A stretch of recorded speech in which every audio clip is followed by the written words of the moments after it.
All right. Hello out there. Paolo, this is Paolo. Paolo has joined It's us me. tonight. What's up? Hmm. 11 o'clock at night where he's at. Yeah. And first of all, let's start out the show right. Space Ghost. Sig Badger's been out there waiting. And that's the thumbnail. That's the thumbnail I've used for the show here, the new comics. I got some Space Ghost comics here. So I wished I had a button that would do the Gary Owens Space Ghost call. Hmm. Yeah. So are you a fan of the Space Ghost? No. Yeah. Yeah. Even in the 90s, they were still showing Space Coast on Cartoon Network for the European market. Nice. But pe- I think people preferred Space Ghost Coast to Coast. I have a because season of that. I have a season of that. Actually, I was right there. I was 20 years old when that started. I was watching the girl I was living with at the time. She was from Texas. We were living in a part of Virginia where we were bordering Kentucky. X Files had started. I discovered Mystery Science Theater. We would stay up till midnight to watch that. And amongst me waiting for that, we would catch this Space Ghost Coast to Coast, and it actually pissed me off. I'm like, I was one of those people like, what the hell they doing? I no. wanted Space Ghost. Then I saw C Lab 2020, I think, and then I'm like, oh, I get it. I get it now. You know, Yeah. I didn't understand Adult Swim at 20. Hmm. So thank God we had like the Max cartoon and Liquid Television, which I can find on YouTube every now and then. All these great things. Holy shit! Look at this. Look who's popped in. Look who has graced us, Paolo. Bigora. This is Yeah, Eric Green. Eric Breen. Where have you been? Where has the Breen been? I haven't seen him in forever. So But thank you for gracing us. you need to watch the Geeky Puppet Show, Is that where where he's been at? oh yeah, it's where he plays all of the Irish cops Nice. Nice. and Sue Richards. But the Saturday morning thing, I have no idea where I watched all the Hanna-Barbera stuff before um, Cartoon Network. I saw Mhm. the original Herculoids and all that. But at the same time, when I was about around 7 and 8, around 80 and 81, when you had Thunder and stuff, you had I don't know, I can't remember what it's called, the All Star Show or something, where they had new episodes of Herculoids, Space Ghost, these three kids that rode around on space motorcycles. A dude that ran around with an ugly dog that had I think it was the same show. The dog was so ugly, he had a doghouse on his head. Yeah, yeah. You never got enough of those. And then they had the great crossover, and Space Ghost had a nemesis that was his exact opposite, Space Phantom or something. Can't think what it was. Planetary Phantom. I'm ashamed of myself for not knowing this right now.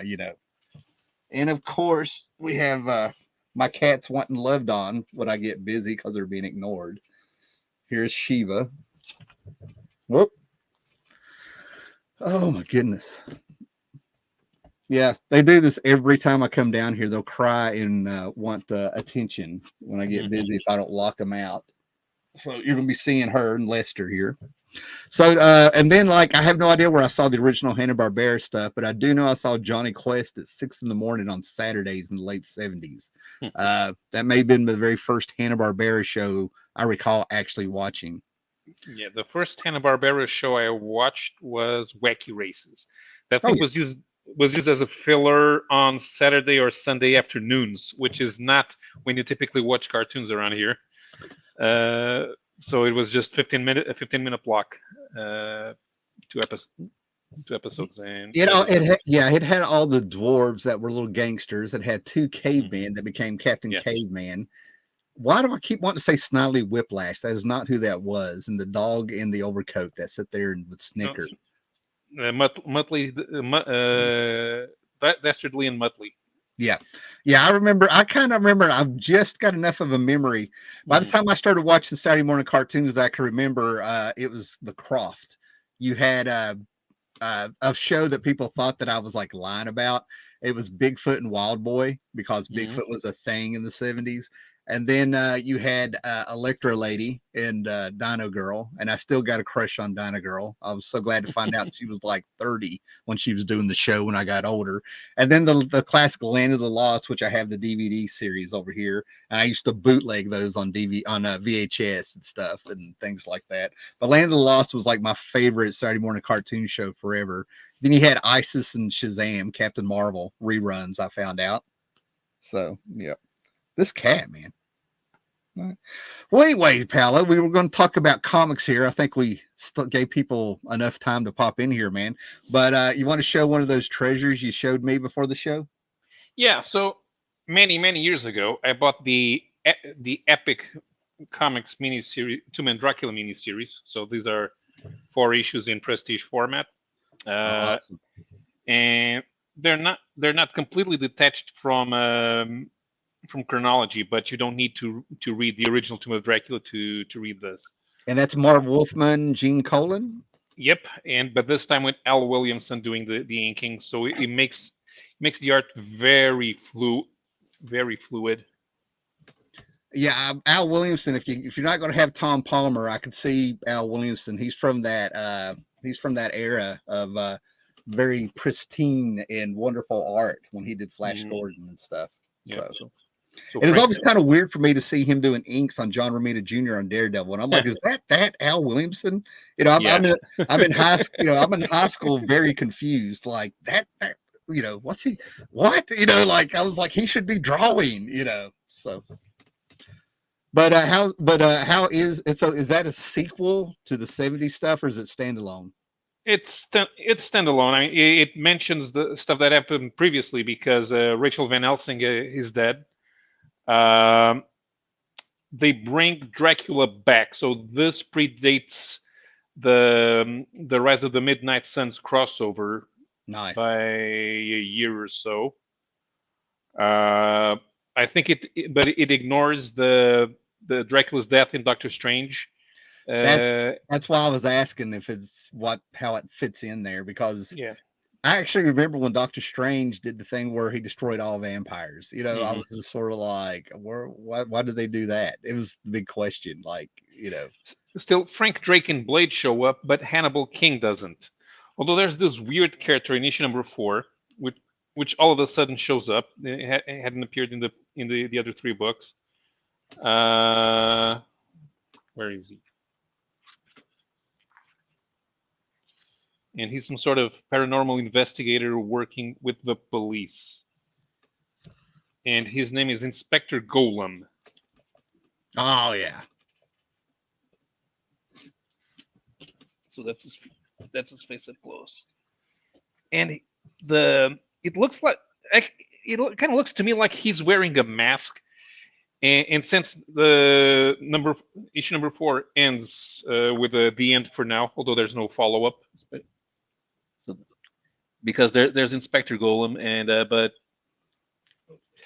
Blade is institutionalized. Is it spelled Golem? Yes. Golem. Mm-hmm.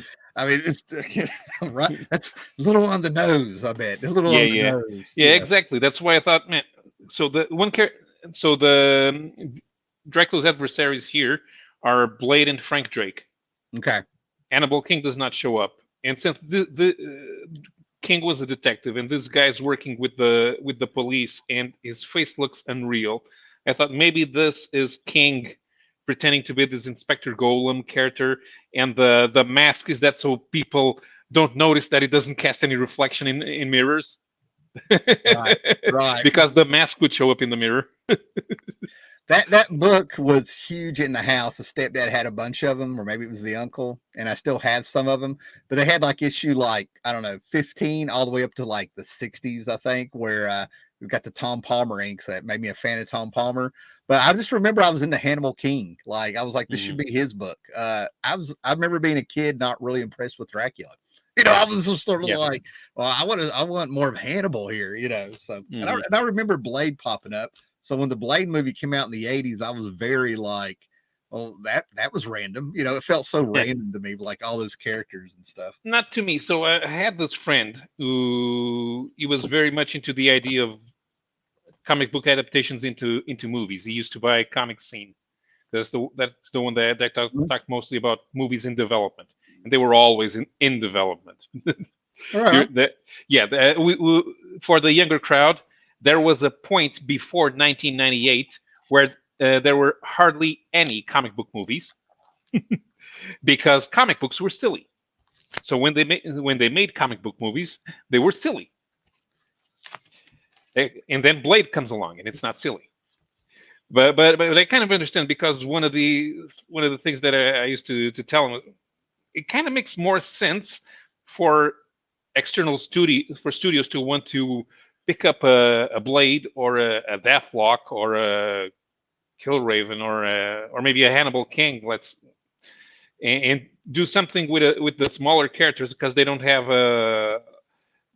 20 years of stories to pick from. They just have fewer stories, and it's easy to adapt in terms of visuals. Blade doesn't have a costume, so as long as he hunts vampires and stabs them, it works. Nice. Nice.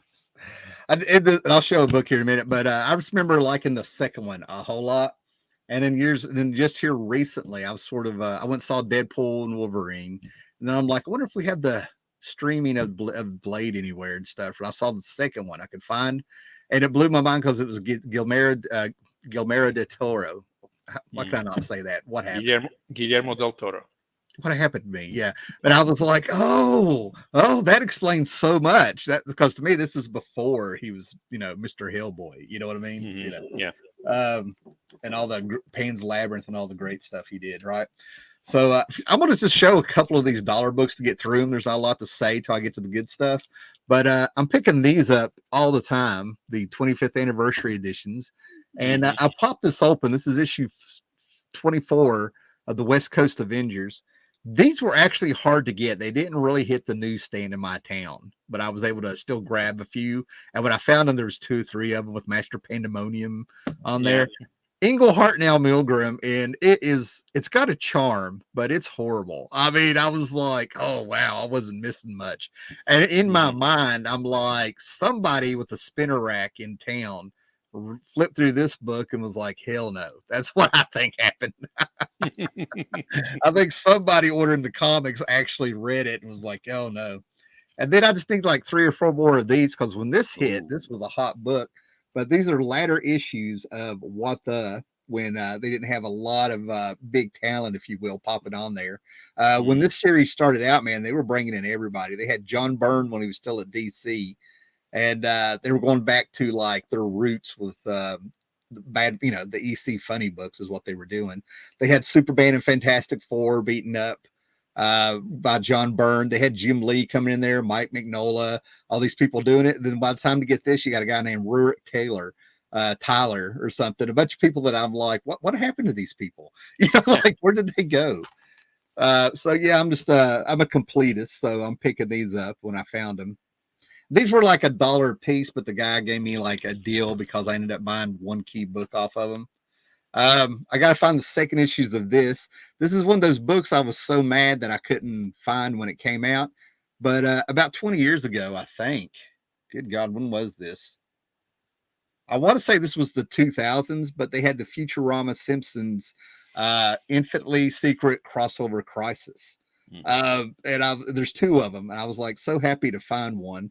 And I'm like, of course, there's no second one in there.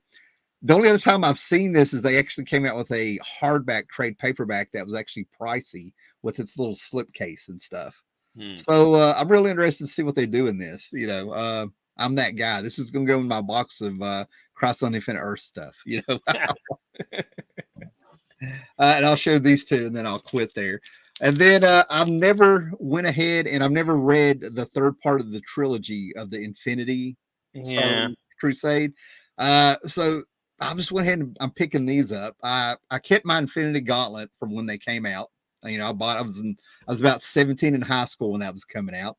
And then I picked up Infinity War, sold it, regretted it, piecing it back together. There's probably some in here somewhere. And then I never really even dropped a dime for Infinity Crusade because I think I was hitchhiking for 9 months, seeing America, finding myself when these came out. But this is when the good side of Adam Warlock comes out. This is all Hmm. truest side, and apparently, something that's all good apparently isn't good. So, Yeah. so yeah, I've never read this. I've had 3 or 4 issues forever, never cracked them open. So yeah, I've got It's number it's 5 and just not 6. good. That cover tells you everything you need to know about that series. Okay, Okay, so Infinity War is a good sequel to Infinity Gauntlet right because on. it takes advantage of Warlock's backstory. Yeah, Brings back an interesting villain, even if Magnus. the Yeah, whole point of the original story is yeah. that he's dead. um, The greatest and, thing that happened in Infinity War is they got rid of that damn afro on him. yeah, Okay. so now he has a knot top, which which nobody had in the 90s. The man bun worked. It was unique. Yes, yes. Mhm. Infinity Crusade is a cash grab with no plot at all, Okay. where you can tell that Ron Lim is only drawing that because they're paying him very well for a sequel. Yeah. Yeah. That's what I had a feeling. Like it didn't even grab me. When I got off the road, I think I joined the military and came out for a weekend uh, during the trainings and found like James Robinson's Golden Age and stuff, right? So this thing Mhm. was just buried and stuff, right? Um, let me show one more here. Just since we're talking 90s and stuff, what was going on around that time. But I finally found these. I just needed the orange one.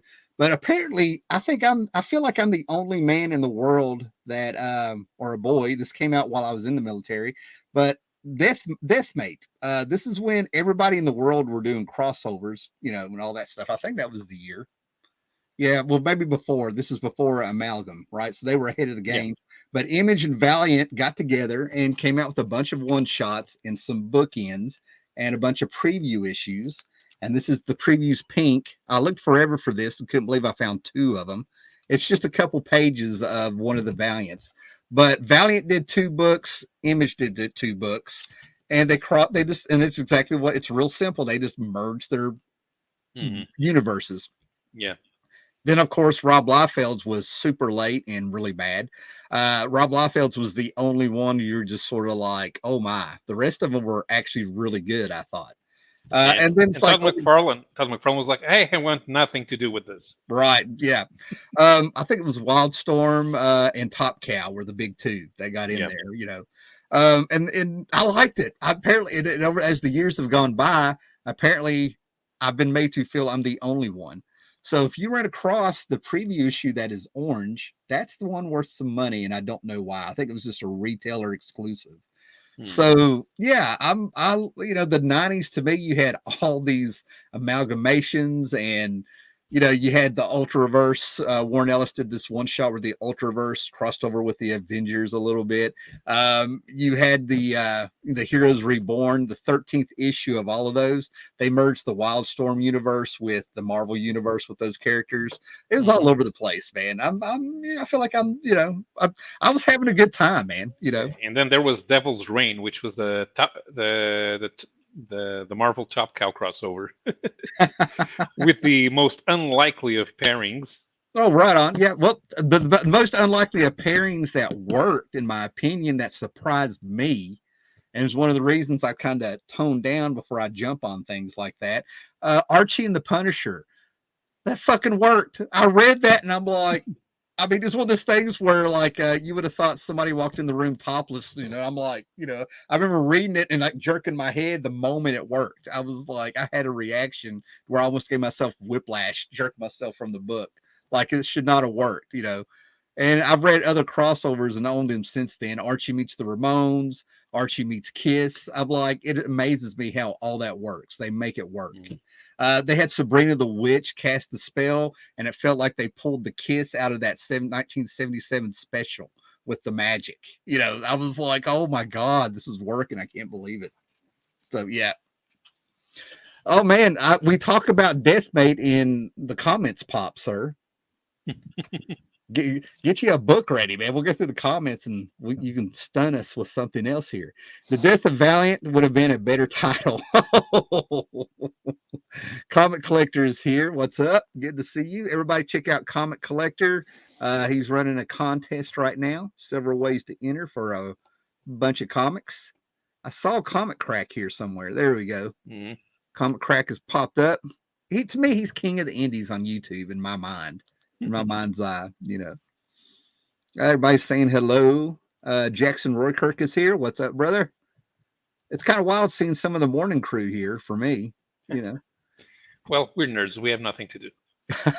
I heard that Jim Shooter actually showed up at Rob Liefeld's house and wouldn't leave until Liefeld finished the Deathmate pages. No, that's not true. That would be It would have been awesome, but no, I think by the time that came out, they already kicked Shooter out of the company.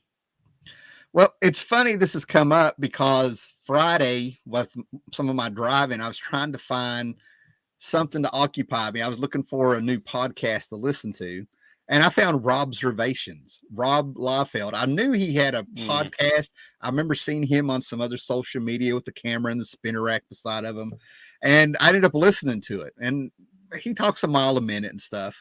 And turns out he was talking about how Deadpool Team Up, which I guess is coming out now, is his last project with not only Deadpool, but Marvel. Mm-hmm. He said he is in his 50s. He's now well aware that he is only so many years. And so help me, I felt horrible because here's a guy talking about getting older and his career and how he has all these ideas with a finite amount of time to get them out now and everything like that. And then he said in the artwork, I could tell the eye-hand coordination is it's getting harder, folks. And I'm just sitting here like Rob Liefeld talking about his art being harder to do, just sort of like, that was the moment where I'm driving in my car and I had guilt. I'm like, I'm just sort of like, nobody's going to notice, Rob. I'm like, Rob was punk rock. He was all energy, not form. Does that make sense? You get what I'm saying? Yeah. Like, so the Death of the Ultraverse would have been a better name for the Marvel crossover. That was a pisser when that happened. Speaking of that, I'm going to sneak these in. I was going to show these later, but I have all the Ultra Force because a majority of them is done by George Perez. I found 2 more ash cans of them. I think these were from Wizard. So I'm going to throw that in there. But like I said, the 90s was fun. I was 20 years old when the Ultraverse popped up. I still have what books I had of those. And Mr. Eric Breen, I thank you not to besmirch the West Coast Avengers, sir. That's right. I have nothing but love for the West Coast Avengers, especially what John Byrne did. John Byrne, he made them. You know what I mean? Like, I'm just going to say it was not Englehart's best work. I mean, that's all I'm saying. Nope. Like, No, you know what surprised me the most about Al Milgrom was reading the 70s Guardians of the Galaxy. Because we're talking Milgrom really early in his career, and he's probably thinking like Liefeld, I'm going to create this and I'm going to create that, and he's got some pretty good establishing shots and the way he does camera angles, especially with stuff like that giant man world. What was it called? Not Entropic Man. I can't remember, but it was a humanoid the size of a planet. Oh, I can see the image. I think. Yeah.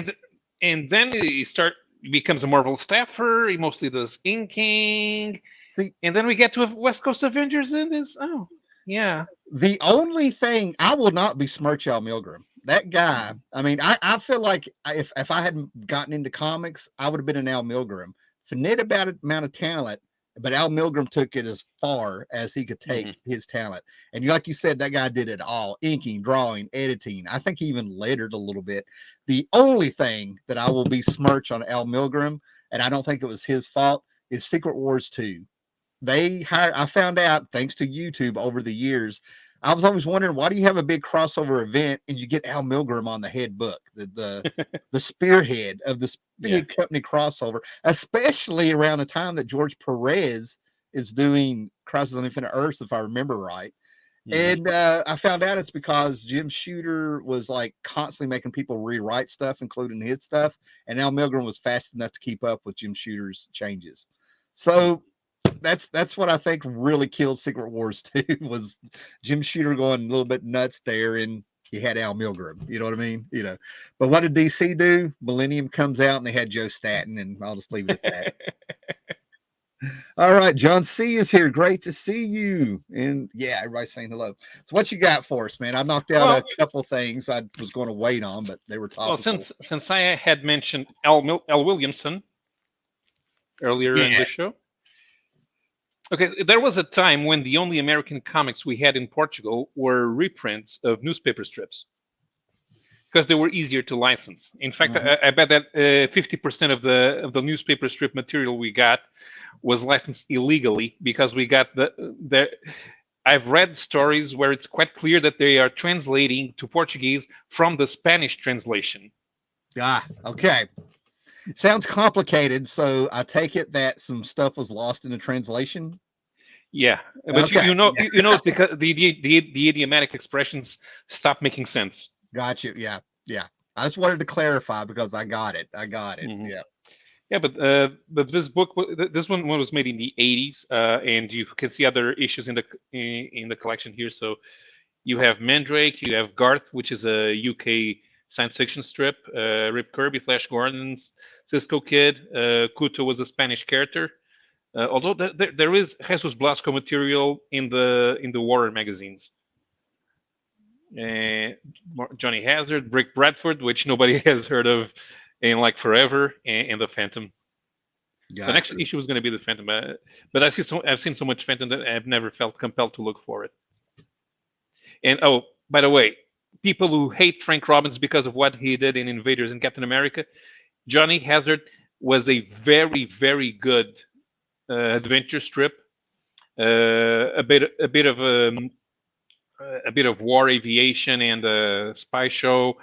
It lasted over 30 years. It started, I think, in 1945 and then ended in 77. And Robbins he's drawing is drawing like the guy who did now I forget stuff.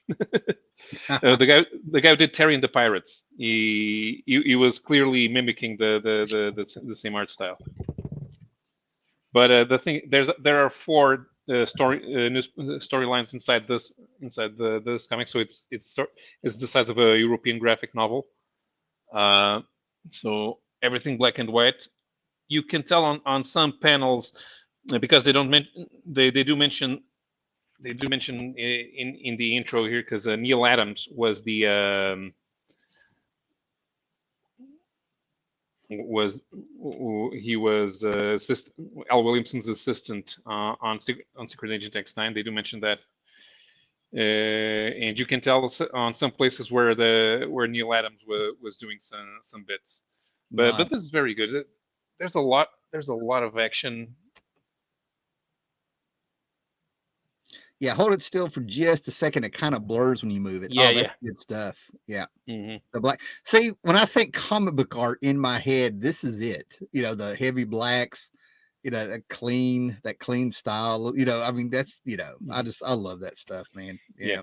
and the cover it was this Portuguese artist Augusto Trego, but he was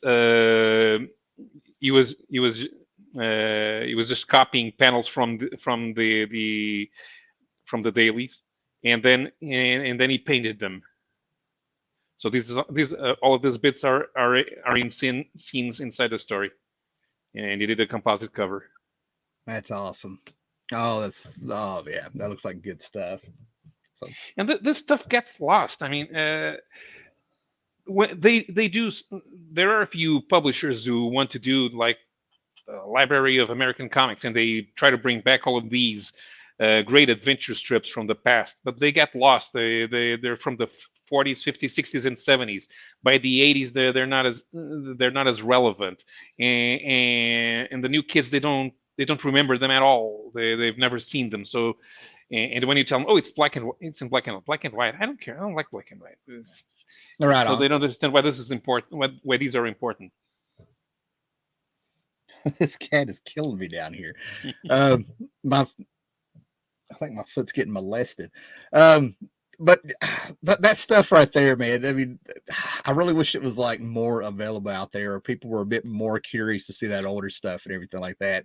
They would be amazed at like how smooth and just how fast the stories moved and gave you everything you needed. And there's not a lot of waste. Yeah. Just like every pin. Say hello, Shiva. Can you hear her purring now that I finally picked her up? Let me put her out. I'll be right back here.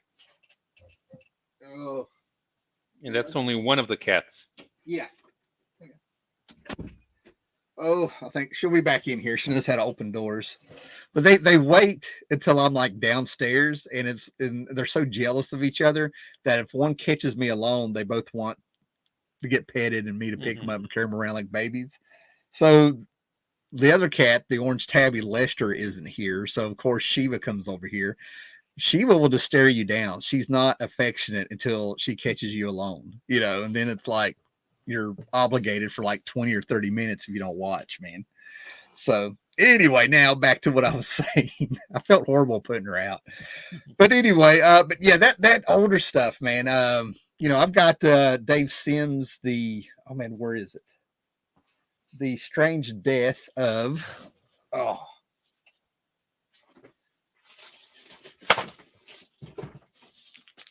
The Strange Death of Alex Raymond. And what's really cool about this is that what he's doing is he's giving you a history lesson of how comic books, like the style of drawing comics was the same. And then it shows how it branched off by two separate kinds of artists. And you had people like Alex Raymond, Al Williamson, and those guys go one way with their more realistic style, like what you were showing and stuff. Yeah. Then you had like the Eisners and the Kirbys and stuff go another way. Then he shows you the techniques of how they were doing with their pen and ink and everything like that. This thing is fantastic, and people don't realize it, but I highly recommend picking this up.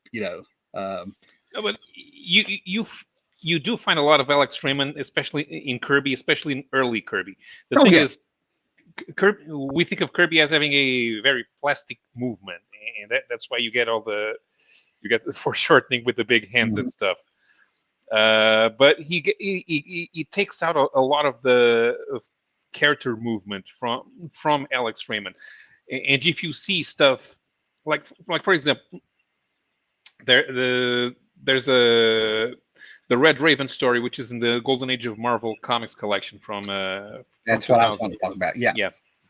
Okay, so that thing was Kirby. Well, he and Simon were still doing work for Funny's Inc. And that pre timely stuff, Kirby's channeling a lot of Alex Raymond and Al Foster as well. I see a lot of Hal Foster, but you're absolutely right. And this is a lot of people need to go back and look at Kirby's 30 stuff before he got stylistic in order to work faster or whatever he did. They would be surprised by how realistic he drew. So blows my mind. And I was wanting to put out there, I'd never understood the Frank Robbins hate.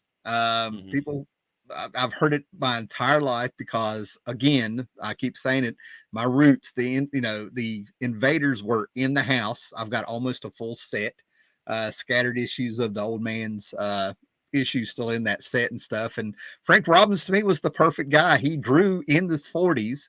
The book took place in the 40s. I mean, it made sense to me, and he had some rather dramatic panels in there. You know what I mean? Like, it made it feel good. A dark time with some lighthearted art. So this right here, I put this on Instagram, and it really blows my mind how this never really gets a lot of clicks. You know what I mean? In my mind, this is one of those books that should be, a little bit on the upper echelon, even for its merits and stuff. Maybe it's worth a Neil Gaiman issue. You know what I mean? But with what's going on now, but I'm 6 issues from having the entire Eclipse Miracle Man. And it would be 5, but I don't know what happened to my number 2. My number 2 disappeared. So I couldn't believe I found that for $1. And number 18 I think it's Neil Gaiman's second issue. Uh, Hmm. I think that's what it is. And this is right before he got real artsy. Like I don't know if you've read what Neil Gaiman did in Miracle Man, but he Yeah. spent 3 or 4 issues kind of showing you what the world was, how it had Hmm. changed during that golden age that Miracle Man brought. It kind of time jumped into the future. And there was an issue where clones came back and they had a whole bunch of Andy Warhols walking around. I mean, Yeah. it got a little, it became a little artistic and self-serving, I guess, is what happened to it before they brought it home a little bit and started telling stories again. So that was really cool to find. And then I'm almost got a second set. I have I have 3 series of books that I'm wanting to send off to get bound, and I need to get on this. The pandemic messed all that up. I was ready to go, but I have all the Sword of the Atom stuff, including Mm. a book or two after that came out in a Secret Origins. Um, oh my God, Captain Victory and the Rangers, the first Hmm. comics Jack Kirby stuff. I got that ready to go. And now I just need 2 more issues and I'll have a complete second set of Planetary to send off. Hmm. Yeah. Uh, Planetary, I always talk about Commandy, Starman, John Byrne, Jack Kirby, Stan Lee, Fantastic Fours, some of that, my favorite series and stuff. But this has to top, I need to start putting this in my top 3, or if not top 5. Um, this is one of those issues books that I can't believe people aren't like gobbling up. You know what I mean? Like, Mm. to me, these should all be key books in this storyline. I do feel like it's part of like what happened was, where they, Warren Ellis got canceled or whatever, in comics. So I kind of think that might have hurt the book, despite the fact that Authority is popping because of James Gunn and everything like that. Mm. But yeah, number 6 of Planetary, where we find out the 4 is indeed the Fantastic Four being the bad guys here. Walking through a little bit with some John Cassidy art. So I found that and I was like, 2 more to go. I was so very happy. I think that one was actually $1.50, what I had to get. And then I had to get this. This is a staple of the 90s in many forms. Warner Brothers Pride and Joy. And then I have like a Hulk book with a She-Hulk cover that goes with this. And then we were talking about 19 of the 90s and 1994. This right here, this is a time capsule. If you were there in 1994, this book is for you guys. All right. So I was so happy to find this, my Animaniacs, the Pulp Fiction, double entendre there. So, and believe it or not, these Pulp Fiction covers actually would, on eBay back in the day before the speculators hit YouTube and stuff like that. This was actually a pricey book there for a year or two. No joke, simply because of the Pulp Fiction. Quentin Tarantino had a much more dedicated fan base about 10 years Hmm. ago and stuff, it's just, so yeah, I was very happy to find that. And I sat down and read it, and they have I don't remember what happened, but I think this is I think they have like a Reservoir Dogs spoof in here and everything like that. So if you're a Quentin Tarantino fan, this is the one to get, Yeah, it breaks the fourth wall. They're making the movies and they're like really bugging Quentin Tarantino on the set of Reservoir Dogs. Yeah. I need to read this. I think what happens, I fell asleep. I didn't finish reading it. Yeah, and then you have Pinky and the Brain dressing up like a Reservoir Dogs, like characters Hmm. from, so yeah. Yeah, fun issue. So I'm gonna have to read it. I think I fell asleep and didn't finish it. I probably dreamed the rest of it, you know. Because we're going to take over the next Batman cartoon, right? Yeah, Yeah, so those we creative are. juices are flowing there, Hmm. We already decided. We're going to gender flip KG Beast. Yeah, the episode will be called Beauty and the KG Beast. That works, that mask. It's going to be the same uniform, titties flopping Hmm. around everywhere, I mean, Yeah. okay. So what you got there? Because I got a key book I want to show next. A key book. We're flipping between 10 people and 1 people. I don't know what's going on out there. I don't know if Hmm. we got competition with a live show. I don't know if there's like a football of what's going on, but it's blowing my mind. It's distracting me a little bit. Like we'll have 10 people and then all of a sudden we'll have 1 and then it gradually Actually, climbs back up to 10. Then we're back down to 1. there's So a comment from 10 minutes ago asking you something, and because of that comment, I'm going to pick up something Italian. okay. And I'm going to back up the comments and see if we can pick up where we're at. I think we were here. Wait a minute. I see more. Oh, they just uploaded. I just got a bunch of comments uploaded because I messed with it. Cisco Kid was a friend of mine. Yes, yes, yes. Hugh, and then we have somebody. Who is this? We have more Space Ghost. We're getting to the Space Ghost, sir. John C. We will be getting to the Space Ghost. Howler, you got Man and Superman by Rob Wolfman and Claudio Castellini. Does CC's artwork still shock and awe? I do not have that. I will double check because I actually had a friend who decided to do a purge. They kept all their keys, all their CGC books, and they sent me a ton of these like prestige format one shots of Superman. I'm still going through them a little bit. But I do have something by Claudio Castellini. Nice. There we go, Gray Man. We aim to please here, you know. So this is the Brazilian edition of Nathan Never, the only Bonelli comic that for some reason always fails when it's published in other countries. Although it's for a while it was quite successful in Italy. It had two spin-offs for a while, and I have an issue of one of those spin-offs. I picked it up in an airport in Milan. So Claudio Castellini was one of several artists working at Sergio Bonelli Editore. And well, there he helped create he created the visuals for Nathan Never, who is a space cop. Nice. And he did all the covers. I'm going to reserve the right to say that I was wrong on this, but going by memory, I think he did 2 issues of DC versus Marvel before they did the amalgamation. That might be where I first found him. Yeah, he did. Yeah. Nice. Nathan Never. See, I love when you pull out stuff like that, and that's failed everywhere else. Seriously? Yeah, because the Brazilian edition only has 8 issues, and then it was canceled. But the other Bonelli characters, the Western Tex, the Western Zagor, Dylan Dog, especially also Julia Kendall, they are always getting. They're still being published decades later, but this one it didn't last. See, in the fandom, there's like this little keyhole that apparently I can't look through. But how could something as cool as sounding as Nathan Never not make it in places? And then we got people like clamoring for a piece of garbage like Halo Jones. Like I've totally missed this little section here. Wow. Yeah, he only did the art on the first issue, but he always did the cover. The thing about Bonelli is that there's no ongoing artist, because these are 100-page books and they're monthly. Nice. And even though they're a little bigger than digest size, you can't really keep a monthly schedule on 100 pages. Well, I was going to say that might have something about digest size, but I wonder what would work is that if you grab the kids who are into mangas, reprint that in the size of mangas, and do about 12 to 14 issues. I don't know if they're full comic book size stories, for $9 to $10. Give them 10 to 15 issues manga size. If it looks like a manga, that might grab a few people.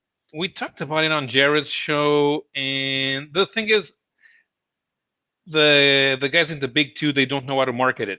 They just thought, okay, if we reduce size and put them with the mangas, the kids will pick it up, and the kids won't notice, and they'll pick it up.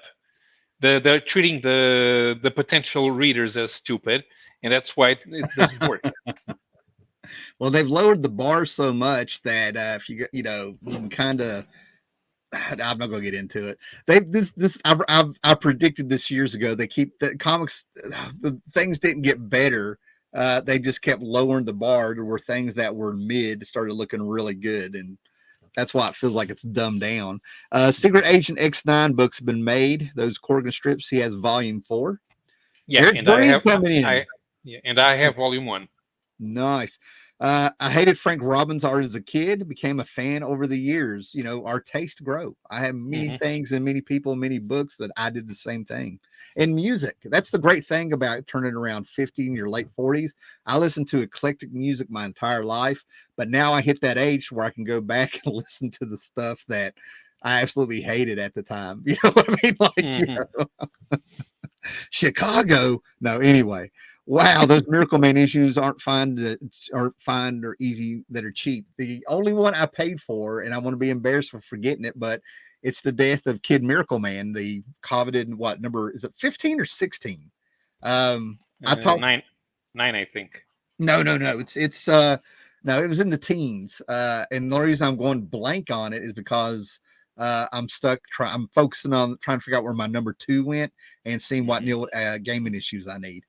But anyway, that's the only one I paid for, and the guy wanted over $100 for it. And I'm just going to say that after a lot of negotiation, my buddy Josh was with me.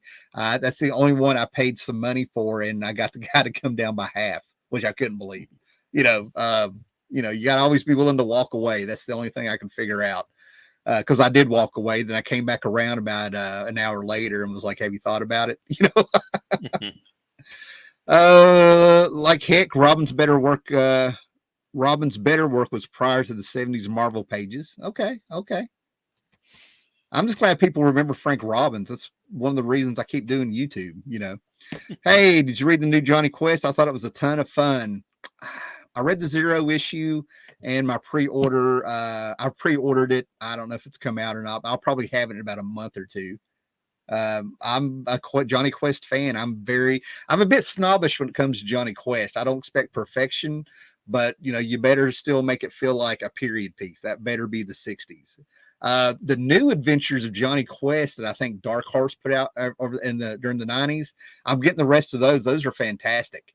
They have Gene Ha doing art. They have different people. They brought in like high talent to do some Johnny Quest books, and I don't know how I missed all of that. I was probably getting those amalgamate. I was probably into the Ben Edlund's The Tick and the amalgamation comics.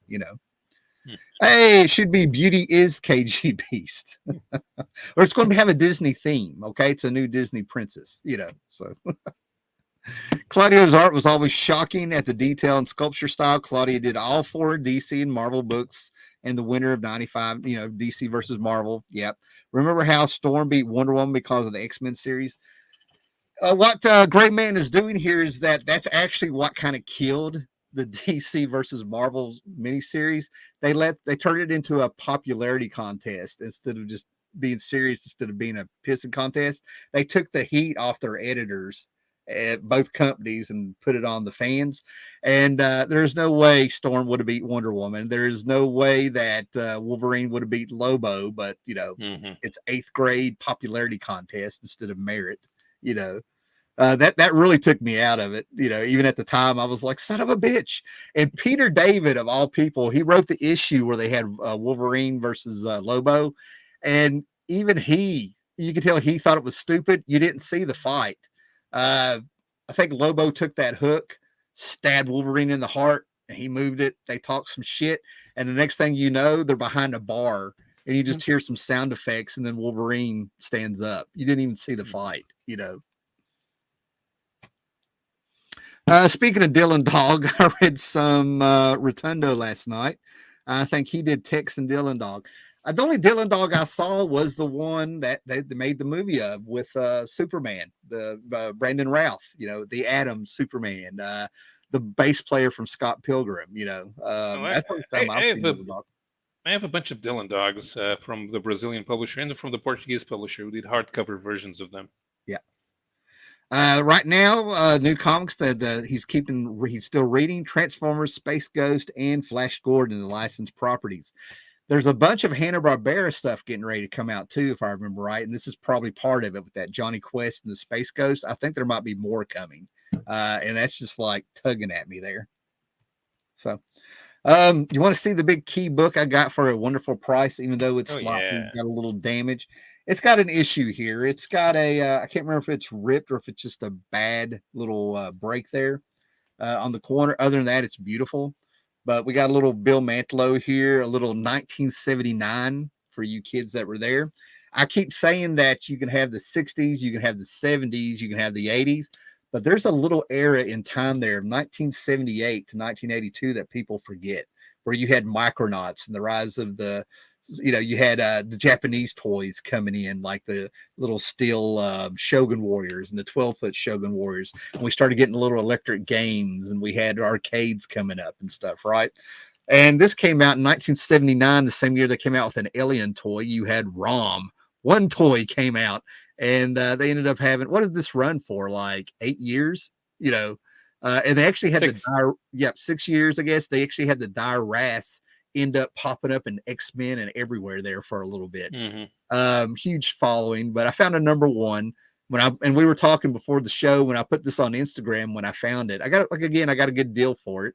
The only issue here is, like I said, is right there. I don't know if it's going to show up, but there's a little damage going on there on the cover right there on the edge.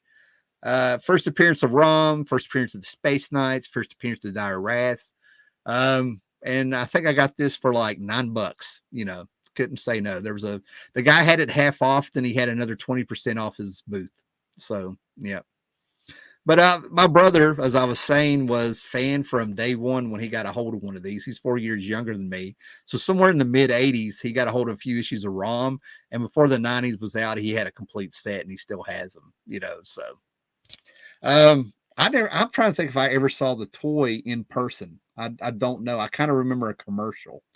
But at the same time, I do remember in the trailer park, the kids across the street had the Alien toy. There's some HR Geiger there. And I remember going, I don't like seeing it in the light. It's cooler in the dark, And being a little kid, I did say its head looks like a dick. Little did I know that was the intention of Geiger.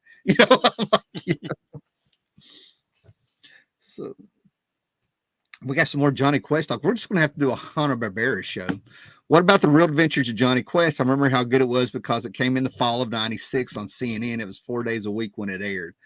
96, I was 23, living in my first apartment. I had illegal cable. I was working, most of my time that I was working was 7 to 9 in the morning. I was working in a group home. I went from a sawmill to working in the field I'm in now. And, with my illegal cable and stuff, I would get home from work 3 to 9, 3 to 10, 3 to 11. And I would get home just in time to see reruns of Mad TV sometimes and have about 8 to 9 people in my apartment. And little did I know that the girlfriend I had at the time was screwing 3 of my friends in rotation. So that's the 90s for you. So no, I didn't catch the Johnny Quest show. And what's funny is that girl is still on my Facebook page. We're still Facebook friends. Oh, what you got to show us there, man? I'm waiting on. You got one book you showed me in particular. I'm waiting to see. This? That's the one. This is something funny because just put you on solo. Yeah, it just came out of nowhere when I bought it. I bought it a few years ago, and it's a French edition. See the Delcourt logo here, but it's a reprint of the Classics Illustrated from First. They don't even bother putting Dan Chichester's name in here. but yeah, I mean, this is not an easy read. It doesn't matter if it's in English or French, because most of the art here is illustrative, and it doesn't flow well. There, it's not a narrative, so it needs the blocks of text to keep the story running. Well, I'm glad you're showing pictures of it, and I'll show you why here in a minute, because this is why I can't believe you. Yep, that's it. It's okay. I'll show you something here in a minute then. Oh, just got the picture of Ahab where he just looks miserable. I'll show it in a minute here. So what do you have there? Is yours like a hardcover? Yeah. Okay. It's European size, but I don't know exactly the size of the original Classics Illustrateds. Well, I'm about to show the original Classic Illustrated. That's why that's it. Yeah. That's the image out of that, and the way he drew the actual whale, Moby Dick. Mm-hmm. Those are the 2 pages. Because to me, that looks like Alan Moore, or Rasputin. But then again, Alan Moore looks like Rasputin nowadays.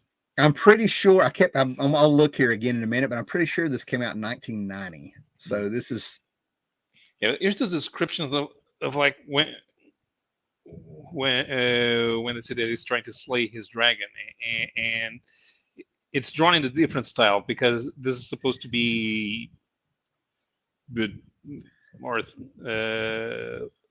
thinking about it, more of a dream sequence. So it doesn't look like the rest of the story nice. when they're being trying to do symbolism. Yeah. So yeah, here is the 1990. See, this is what's blowing my mind that you had that. I had this on the shelf, but here's the 1990 Classic Illustrated. And I also have the 50-cent Marvel Classic Edition from the 70s when they were doing all these things. So Moby Dick apparently has like a tie with me with comic books because as a kid, I had the Marvel Treasury Edition where Roy Thomas actually took the story of Moby Dick and made it a cosmic story with the Hulk.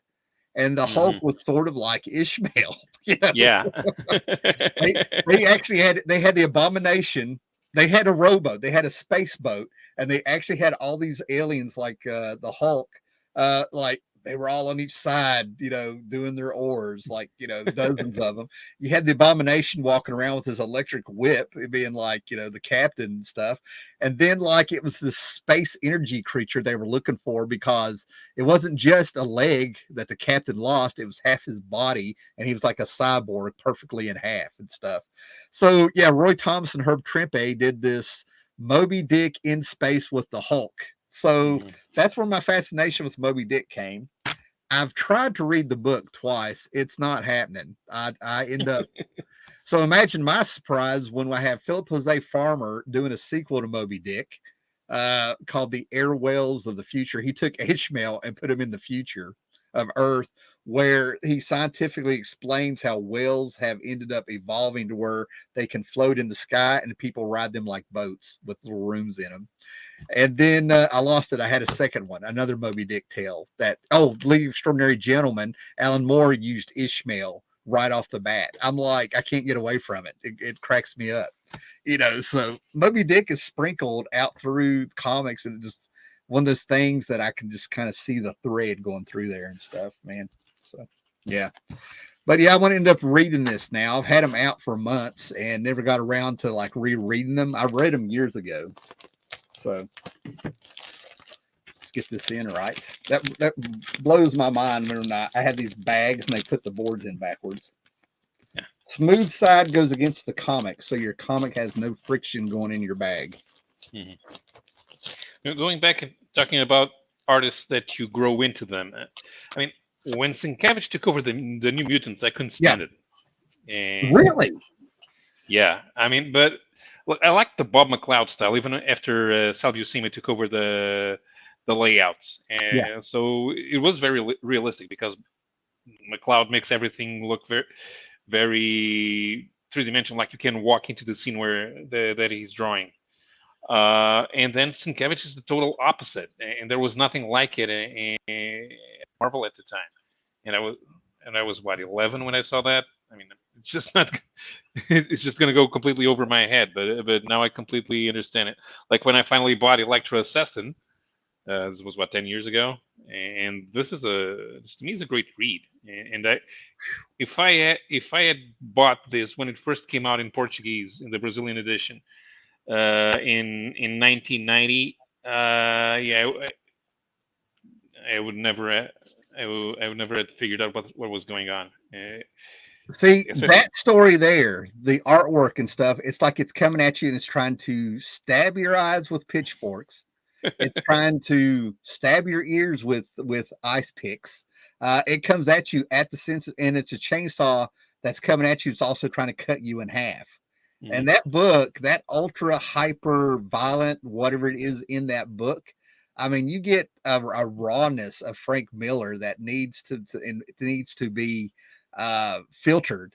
You know what I mean? Like it's such a raw, violent book and stuff like that, that it actually like it messes with me when I read it. I can't describe what it does. You know what I mean? So to me, that's a The, piece of art. You know. these are the opening pages to the story. I would have never have gone for this. Hold It on. would have made it would have made absolutely no sense for me if I Yeah, had bought this as a little kid. it does something to my brain. It overstimulates my brain or something. I've never had a book do that. Ever, you know, and we're talking about like 1989, I think is when I finally got a hold of that thing to read, you know. Mhm. Let me see if I can find some of the scenes with the beast. While you're doing that, I never part with my Johnny Quest 80s comics. I have a Mhm. complete set of the Kamiko series, Comico Kamiko, take your pick, with the Dave Stevens covers. Plus, Wildly was a phenomenal creator artist. Yeah, that's what I mean. Dave Stevens, Alex Toth, Alan Williamson, all those guys, man. I'm such a fan. Gray Man Media was Rom Space Knight supposed to be more like Marvel's version of Ultraman and Mazinger Z. No, I don't think it was. It just was a toy line that they ended up getting the license from. The Star Wars license and the ROM license helped keep Marvel from going out of business, according to Jim Shooter. Yeah, like We'll get back here. here when John Garrett meets the presidential candidate who's been taken over by the Hands Beast. Yeah. And I mean, this it would have you pick up Electra. You want to read superheroes. This is not it. Yeah. This isn't even this isn't even a horror story, which normally would be, because the way that the art is drawn, it's so unsettling. It goes beyond horror. Unsettling. That's the word I think I'm looking for. Yeah, that thing will jack me up like caffeine if I sit down and read too much of it. You know, I mean, Mhm. it's yeah. You have to be completely on board. You And, and get into a state of mind. and I swear somewhere on YouTube I have watched the interview of Bill Sienkiewicz talking about that book in particular. I'm gonna have to go back and look at it because I remember the interview starts out about asking about why he drew Kingpin the way he did. Kingpin was a fat head, and then his entire body would like take up the entire wall. You know, I mean, I'm Yeah. posing for him. Like you can picture it if I do it, you know. And that's how the interview started out. Then he was talking about how he and Frank were just going wide open on it. However, are you interested in any of the DC finest collections at the end of the year? I know you'll like back issues, but what do you think? What's he talking about, Paolo? You know what he's talking about? DC they're gonna Marvel DC is finally going to have a something that's like the Happy Collection line. Oh, is 500 this pages, one one where it's book. Batman centric right now? Yeah. It's a start with Batman because it's easier. Here's the deal, man. It's time. That's going to go. Let me go ahead and show you because I was going to bring this up as a topic, so I'm going to skip ahead. But the DC Finest line, if it's like reprints and they're going back, and then they have these other collections coming out. I don't know where my one is right now. Here's one. But if you notice, and DC's got their compact collection. The I showed it off. It was a Watchmen for it's a manga size, and it's all 12 issues of Watchmen for $10. They got All Star Superman for $10, and they're coming out with these. Hmm. Right? These are supposed to be for kids, but these are the original Steve Ditko books, and Hmm. they are smaller than a regular comic. I love them. You know, Yeah, just but they're barely. not small enough. I mean, if you want to do something compact, do something compact. Well, the if I knew where the Watchmen thing was, I'm looking Hmm. around. I thought I had it right here, but anyway, I'm all for going back and getting these older books out there because with what's been going on since like the 52 and stuff, when they started doing facsimile editions and dollar books, I remember Dan Didio when he was still running DC being at like a retailer meeting or at a con or something in front of fans. And everybody cheered when he asked them, do you want more facsimile editions or whatever they were being called at the time? And they cheered, and he ended up like chastising them, you know, like Steve Corbett at his audience sometimes and stuff, right? Saying we need to move forward with comics and all this stuff, right? Yeah. And we shouldn't have to look back, right? So there's a whole generation of people, and they're doing this with Secret Wars. I'm getting the fold version Hmm. 35% off of Crisis that comes out. I was there 12 years old getting these. I have a whole box of Crisis stuff. I have my original. When I got to meet George Perez, I didn't take a bunch of key books and stuff. I had Marv Wolfman and George Perez there with my beat up, unbagged for a decade, read and reread Christ on Infinite Earths, and I had them sign that. Okay. So Mhm. now we're getting all this stuff coming back. We've been through a bunch of crap since 52. What's going on with Marvel, the Bendis years, whatever the hell they've been doing the last couple years. And now that they're re-releasing this stuff, I think it's very important because now we have a whole generation of people who will get to see how you do a comic, how a comic is supposed to be done, how you stick to character, you stick to a story. Everybody wants something, subplots, thought bubbles, all these tools they took away. Plus, they're not compressed with trade in mind, where this story has to take place in 4 to 6 issues. Mhm. You know what I'm saying? Chris Yeah. Claremont had subplots he never finished that carried 15 years. You know what I mean? Yeah. So yeah, I'm for it just so people can get a sample of what it was. When YouTube, I was on here on YouTube and I got some younger guys at the time, like 2013 and 14, to read Squadron Supreme from 1985. They were blown away with that first issue of all the text and everything that Mark Grunwald put in the one Mhm. issue. I mean, he Yeah. was sitting there, Matt Milkman or whatever it was before he lost his mind back then. He was sitting there and he was like, all that information in there, he was just like stunned. I don't know what was going through his head, but he was gone for a minute because I had him read, Mhm. asked him to read it and stuff, right? So I am all for all this stuff coming back. I don't care if it's a cash grab, but it's affordable, and this is a lot better than anything that's on the stand. 40 year, think about that. 40-year-old books stand up better art wise, even with story wise a little bit Mhm. and stuff than what's coming out now. A lot of things. That's kind of also true in Europe. I mean, the best selling comics every year are still Asterix. Oh, well, since you said that, yeah. Well, yeah, I finally got my hands on, and these are actually from Europe. Ooh. Oh Yeah, yeah. I found these at a McKay's, which is a used bookshop. And when I got them home and started looking them up, I don't know how they got over here. These ended up in North Carolina, and these are European editions. Yeah. Yeah, The are they magic. showing up? The, Yeah. that's those are more those are more. So the first one, Legionary, Asterix and the Legionary, is still very funny. It's still written by Goscinny. He died in 1977, unfortunately. And it's the first appearance of Falbala, which is a girl that Obelix likes, but she's engaged to be married with a and with a young Gaul called Tragic. I don't know what I can't remember what it's called in English, but since we use a translation that's closer to the French, we call them Tragic Comics. And Asterix and Obelix join the Roman legion just so they can go look for him, and they make their legionnaires, their centurion's life miserable throughout the whole book, and they just go somewhere else and go. They can finally find Tragic Comics and bring him to the village so he can get married. Well, I'm not well versed in them because I think I'm using Amazon Prime, but I'm definitely using YouTube. But do you want to hear a real quick story how I found Astro? Anyway, to answer this question about the DC Finest collections, I will definitely be looking at them, and I think they're a great thing. You know what I mean? But do you want to hear a real quick story about how I Mm-hmm. found Asterix for the first time?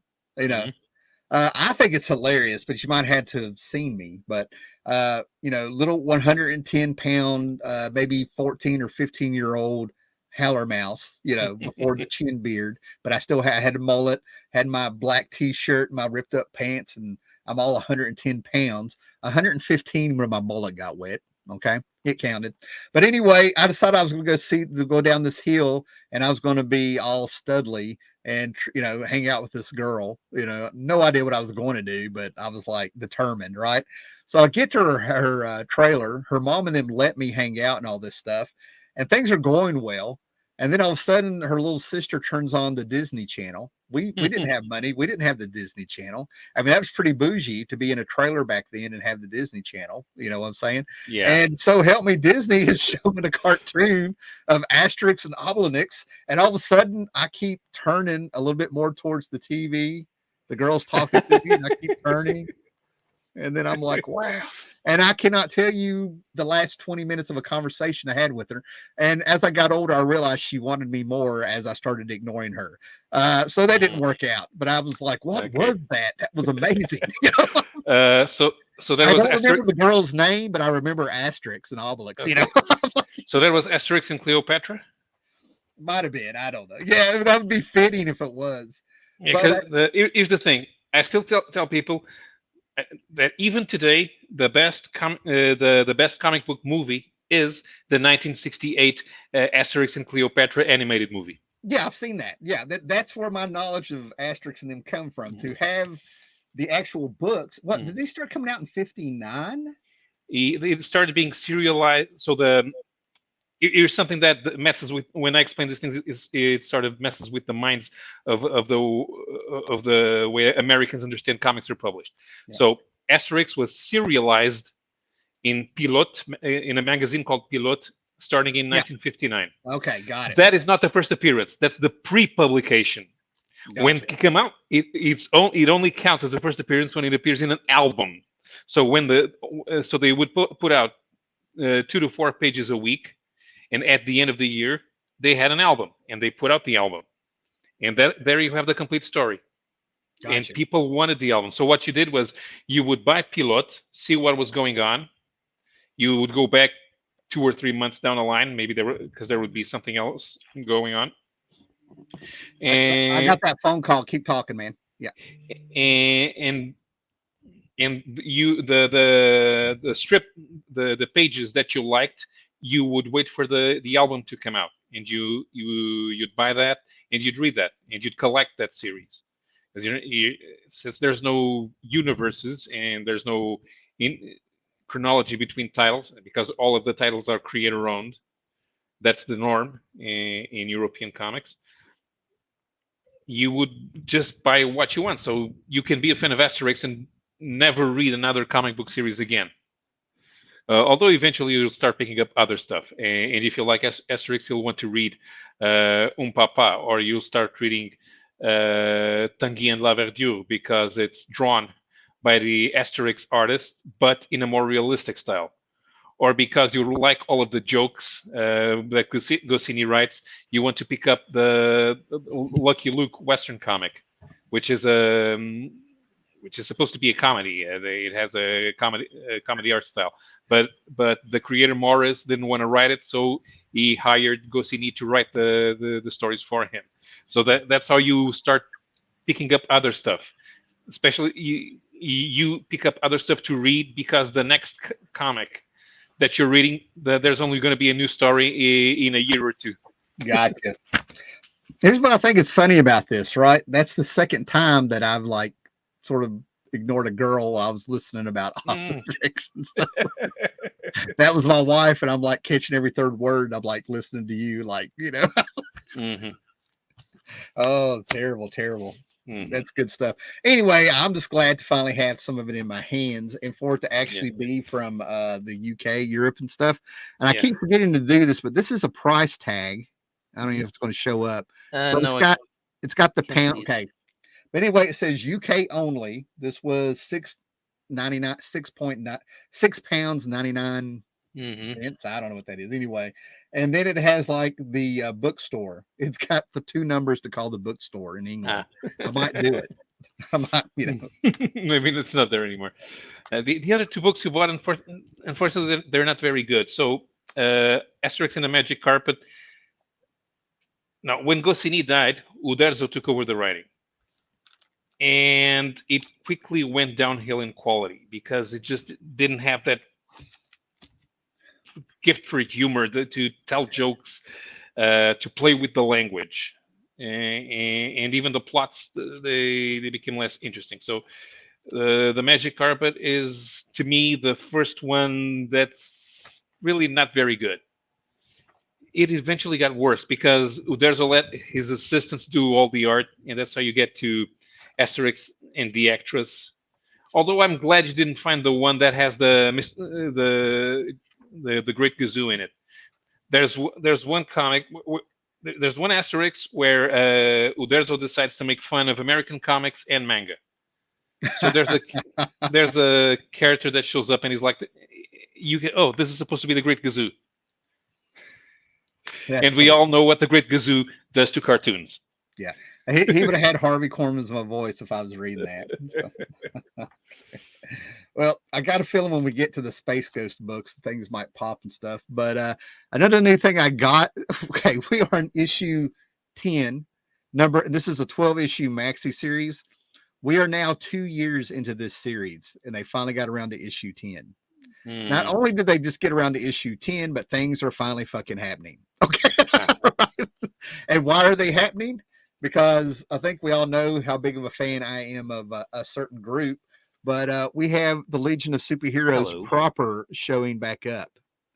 So Hmm. hopefully Jeff Johns has made it to where that god awful Bendis bullshit that he did is now gone, and we have our Legion of Superheroes proper back, coming back to the 2000s, Yeah, right? but you can always tell that they're proper because even though the costumes change, there are there are signs that you can look for in the costume, and you'll know that it's for real. Yeah, yeah. But this is it proper. You know what I mean? Like these characters have been around for 70 years now, and I remember getting something like I remember the 25th anniversary. There was some comic talking about the 21st anniversary or something when I was a kid. And then, of course, we had the 35th anniversary with the Baxter series or 30th anniversary. Anyway, but it's finally coming together. The theme going through this is Jeff Johns. There's Per Degaton messing with time. So we have the Huntress, who's like supposed to be the main character that things Mhm. happen. They go back and forth in time with the story and all this stuff, playing around with it. And the whole theme is that we're taking bad guys and forming a group of Justice Society, to redeem themselves. In other Mhm. words, they're doing Avengers number 16 from back in the Yeah. day. Mhm. And then one of the cool things they did is they had this character pop up. I think he's the Legionnaire. A little bit of a Superman motif there. A little Pharaoh lad meets Superman, Yeah. the unknown Superman. I thought, and they take his helmet off, and he's Mordru. Now, if you know King Arthur and Legion, King Arthur, Legion, and then a little bit of Justice Society of America when they came back in 1999. Mordru is the link with all of them because he's the villain. But this Mhm. is a very young Mordru, and that's why the Legion apparently has come back. They voted to let Mordru, the villain, into the Justice Society, and the Legion of Superheroes property are like, hell no, he's coming with us. So I'm hoping we have the first super team and the last super team. Well, you have the Justice League 1 million, but we won't split hairs. Getting ready to go down because like he's coming with us. I know it's a plot. It's a trope plot. Yeah. Having the teams fight over. I mean, it's X-Men, it's Magneto all over again, and all that stuff and everything like that. But 2 years, and we finally get an issue 10, and things finally pick up. So yeah, this one sets up hopefully a good 2 issues. Yeah. I don't know how you feel about all those characters, but I can talk Legion all day long. Well, yeah. When I started picking up the showcase presents with the Legion, yeah, I wanted to know more about the Legion because it was Mhm. something that I was very unfamiliar with. And I started reading, and the more I read, the more I liked it. The more characters they introduced, and Yeah. the universe getting flashed out. Even though in some cases you could tell that it was like a vision of the future where it's still 1959. Well, see, that's it. My love for the Legion has had me explain that, and I think I've sprinkled it throughout whenever I get a chance to. But to me, the Legion, that Silver Age stuff that were in, there was a few little reprint books or something when I was growing up, Mhm. some of the Mike Grail stuff in the house. My first comic book that I bought with my own money was in 1979. It was Superboy and the Legion of Superheroes. I still have it. Mhm. Things like that. But you had the Adventure Comics when they went digest size and they started reprinting the Silver Age books. Those are the perfect stories to hook a kid in there. They have a clubhouse. They all have like these cool names that all kind of sound alike. They're all lads and Mhm. lasses. They're all aliens and stuff like that. And as they grew, and it worked for me, right? So here's the reason I think that when they started out 1,000 years in the future and it felt like the 1950s, is think about how time romanticizes things. You know what I mean? Like Yeah. you think about medieval times, there was shit everywhere. Yeah. People were poor and they were pouring their shit pots out the windows of their castles and all this stuff. But over centuries, we end up getting this idea of like everybody walks around in armor and robes and their swords, and the birds are singing, they land on them like Snow White and all this Mhm. stuff. And Robin Hood's out there with his merry men. So to me, there's been like all the disasters, all the wars, and then there was trends that came up, and this is how they view 1,000 years in the past when all the superheroes were coming up. It's a romanticized version. Everybody called themselves Superman or Batman. They had man or woman at the end. We'll be lads and lasses. So so as the book grew over the years and they grew up and acted more like people, you're growing out of that romanticized vision you have, and you're learning the real history because they went back in the past and saw it. Yeah. And so that comes from a love of a little kid reading that, where I'm like, I'll defend this. You know what I mean? Like, I knew it was like sanitized, but I'm like, I'll defend it. I've got I a was reading, theory. and there was something that was missing. The action was lacking. And then all of a sudden, I realized why I didn't. I will never be a fan of Kurt Swan, because this 13-year-old kid from Pittsburgh that just did a bunch of layouts, and they're a lot more interesting than the experienced Superman artist can do. Yeah. You notice it; it's there. You have a Kurt Swan story, and then you, whoa, and it's just changing camera angles. It's not even, they're not even fighting. It's just the camera angles. There's things that crack me up. Jim Shooter's first book, if I remember right, he introduced Princess Projectra, Karate Kid, Fear Lad, and Nemesis Kid. Guess which one's going to be a bad guy? Who's going to be the one to betray the Legion? The guy that calls himself Nemesis Kid. Surprise, little one that knows. But that was part of the charm. But those books were darker than you think, because look what they did to Lightning Lad. A teenage kid gets his damn arm, bit off. Then he freaking dies. And then the Legion comes up with a plan to where we have this technology. We're going to put him in a glass coffin on an asteroid surrounded by lightning. That's what they did to him. And then they found these wands, these antennae. I can't remember what they were called. And if lightning strikes it while you're touching a dead body, your life force will leave. You die, and your life force goes into the body to resurrect them. These are teenage kids doing this. Like, there's like 6 of them around a coffin of a dead person, willing to die for him. And that was before. That was before Satanism became a thing. Yeah, this is the 60s. They're doing this with teenage kids in the 60s. You know what I mean? Somebody was listening to that satanic Rolling Stones album, is what I think. This was the time of marijuana. 70s is when the cocaine came. They did weird shit. I'm like, so, All right, so let me show these real quick. Or when Starboy has to kill somebody, and we know we didn't mean it, but we're still going to expel you anyway. You're not cool anymore. We have a charter, and they came up with a way for Starboy to murder somebody as a teenager, and they thought of a way to where he didn't go to jail, but they still kicked him out. And he, oh my god, yeah. I mean, you don't want to think about it too hard. You know what I mean? Like, but yeah, it's got a charm of its own. But they were darker than any book I could think of at the time that was out there. Okay, back issue magazine, Sal Buscema, Avengers, and this is when the theme is Marvel value stamps. This goes through all the stamps, how they did it, where they came from. How to permanently ruining your comic. And the back issue with 151 that I've been waiting on, the Sandman issue, and this thing is fantastic. This is not going to go in a magazine box. This is going to go directly to the Sandman stuff. This is going to be kept with the Sandman stuff. What I like about it is that they got I think they have almost every artist that had anything to do with that Neil Gaiman Sandman series, and they gave them the same 10 questions, and everybody's just filling out their answers and stuff with all the artists, and they did a really good job of talking about the creators and getting them in there with what they did on the Sandman. Mike Uri is retiring, and he's the editor that's run this book the whole time. And I am fearful of what's going to happen to Back Issue Magazine without one of them, because there is a woke person on the staff.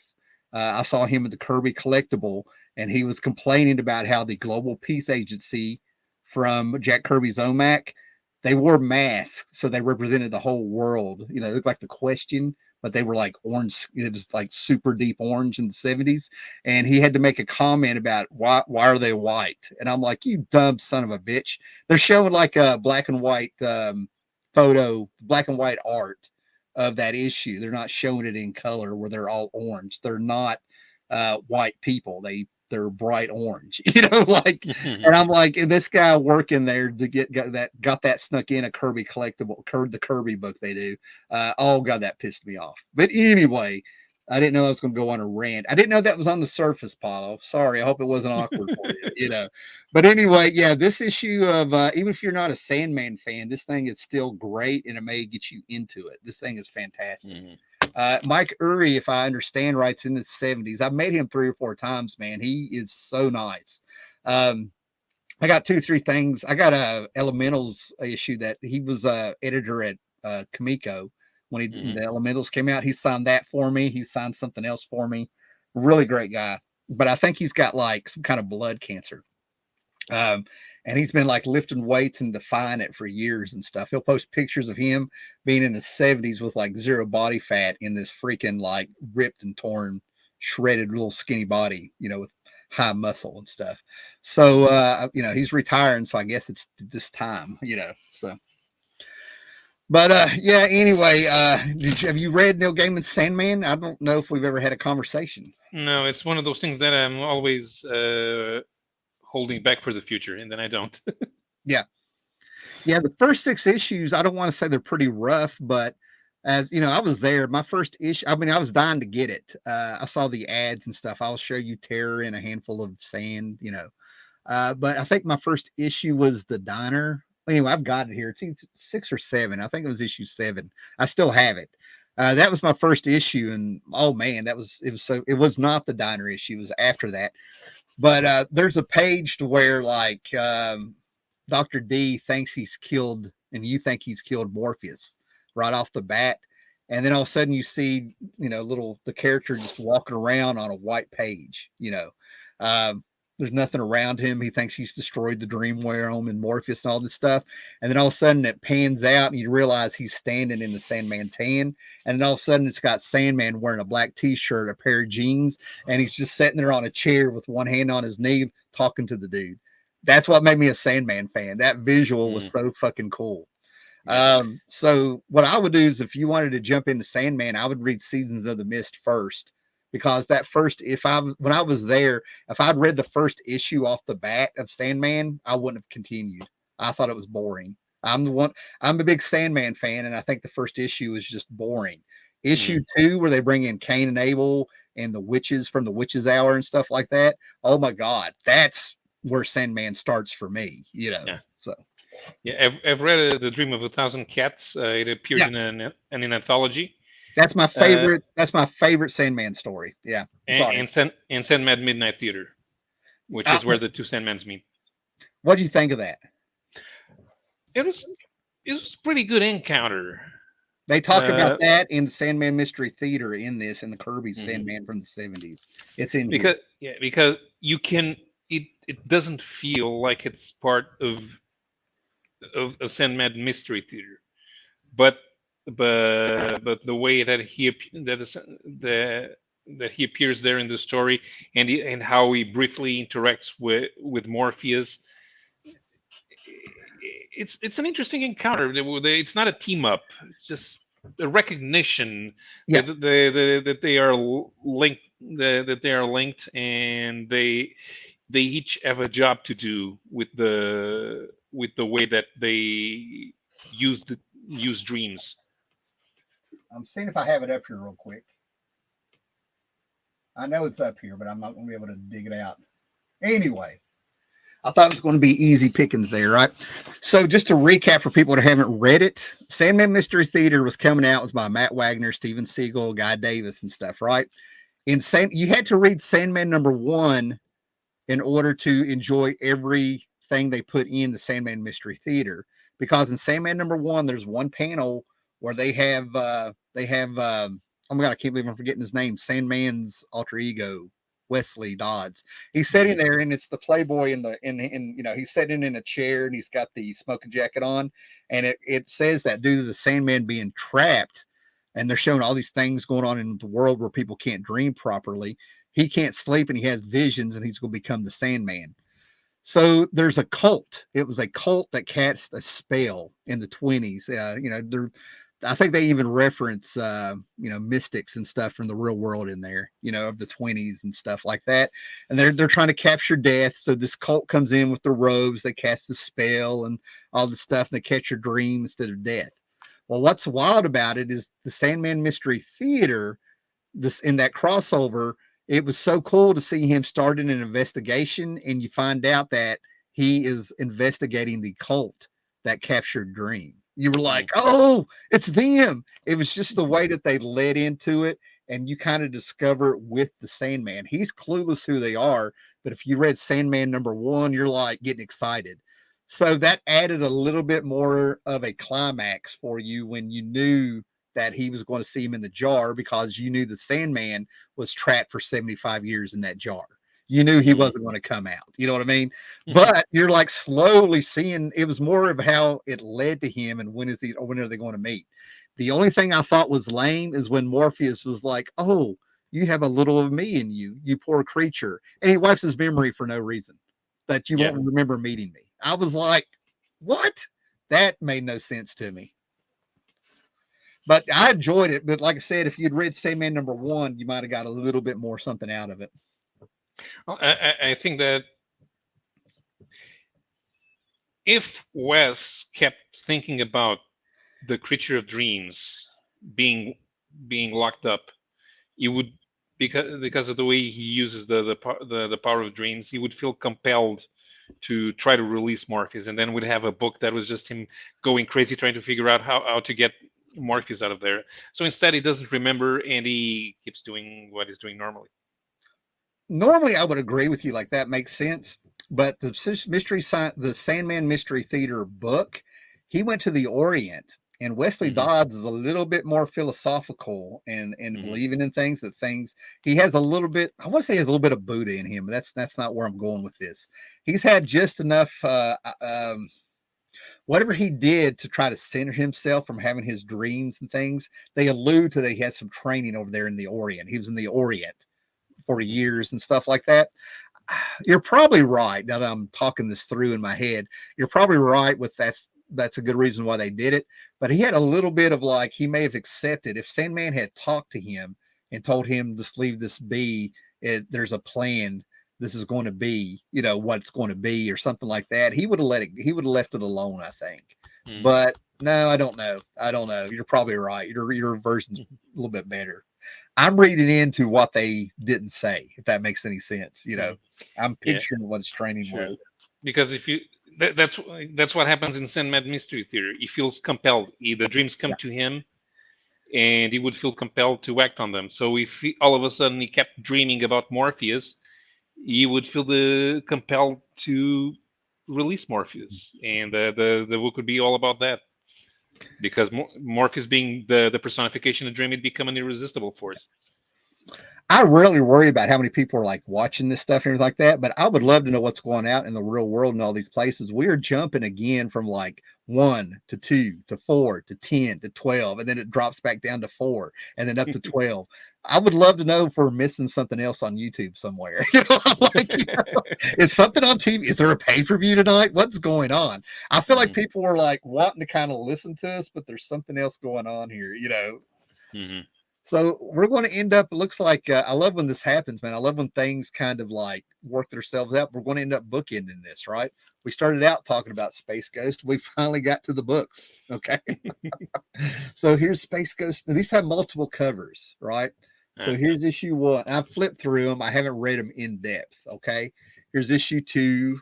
Like you can tell they have like Frank Cho doing a bunch of covers and Jay Lee and stuff. And I put this one on Instagram. I do not like this cover, and I usually like what Jay Lee does.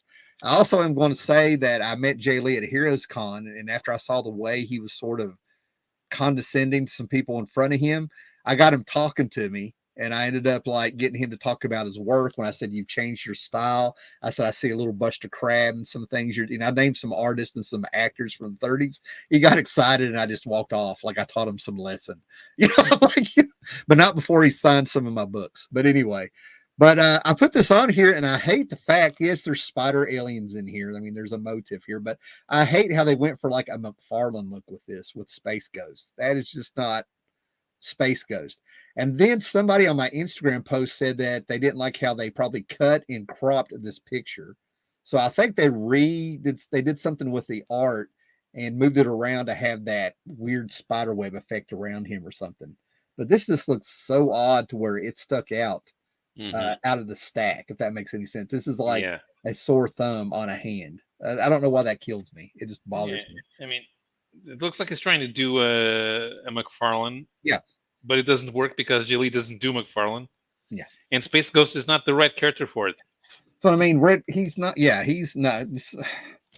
Space Ghost comes at you, man. He fights like a man. He's going to hit you with the blasters, and if it comes to fisticuffs and stuff, man, it ain't pretty, man. It's a Western. You know what I mean? He's not up there posing. He doesn't strike the heroic poses and stuff, if you will. You know what I mean?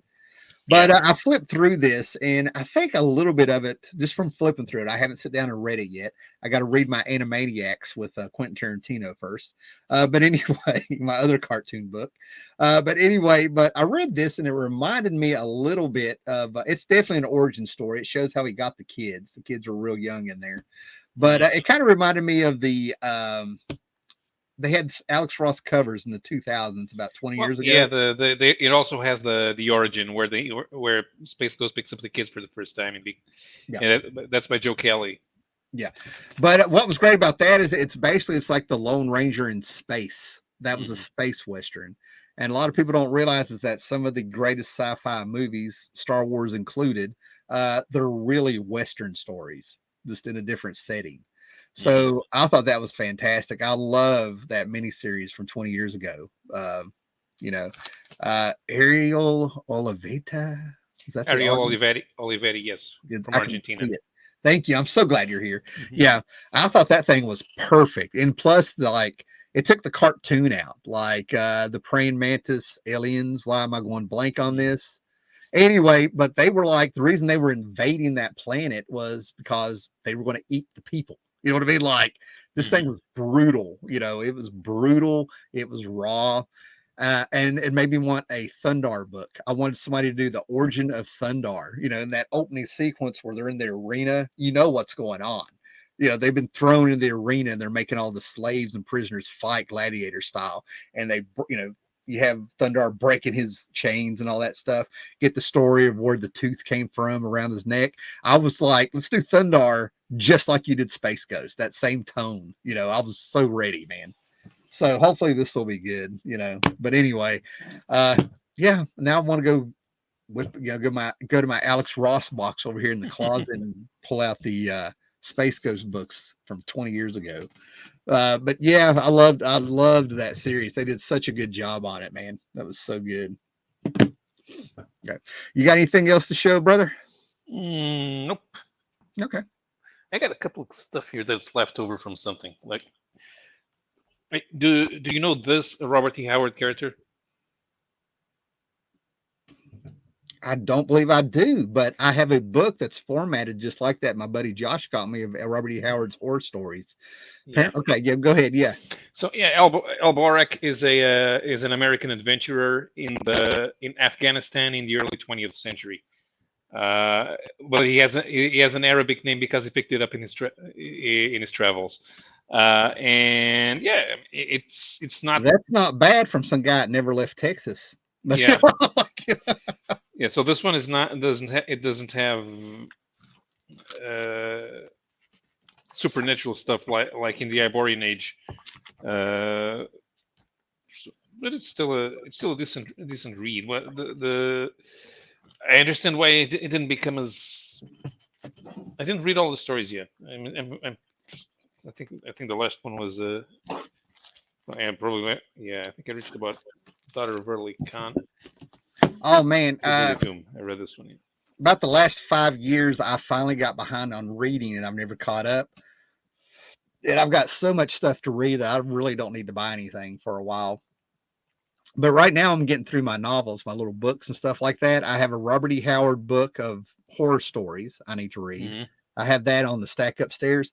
And right now, I don't know if anybody's going to catch on to what I'm saying here, but if you like Hitchhiker's Guide to the Galaxy, there's a book you Hmm. might want to check out, right? Because I think I'm pretty sure it's the inspiration.